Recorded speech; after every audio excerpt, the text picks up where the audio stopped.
Gossol, ici derrière, a besoin de votre imagination pour exister.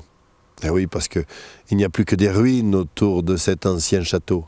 Pourtant, il faut imaginer un village médiéval blotti sous les murailles, actif, vivant, et dans ce village, protégé par les seigneurs locaux, des cathares, presque dans toutes les rues, presque dans toutes les maisons. Nous allons l'évoquer, mais pour cela, il faut aller chercher les fantômes qui se cachent dans les ruines. Des ruelles pavées, des petits murs resserrés les uns contre les autres, probablement autant de moutons que d'hommes dans les ruelles. Parmi eux, des hommes de Montaillou, là-bas sur les terres d'Ariège. Pierre Maury, Guillaume Morse, Guillaume Bayle. On connaît leurs noms, on connaît leur cheminement. Ils sont venus avec leurs bêtes.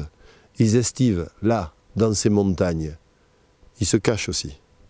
Ils savent qu'ils ont des choses à se reprocher, que si jamais Monsieur l'Inquisiteur savait où ils se trouvent, mais justement, ici, à Gossol, dans ce village-là, ils se sentent à l'abri des recherches.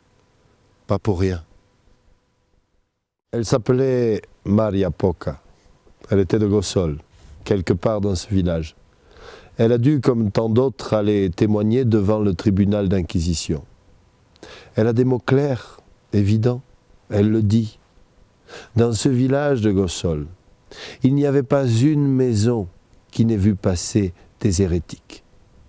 Ils étaient donc là, les bons hommes, les bons chrétiens. Ils avaient leurs habitudes ici sur la terre catalane. Et ce jusqu'au début du XIVe siècle, où justement Pierre Maury et ses compagnons d'infortune, chassés de Montaillou, dirigeant leurs pauvres bêtes, venaient chercher refuge, ici, dans ce village, défiant une dernière fois l'autorité du pape et des rois.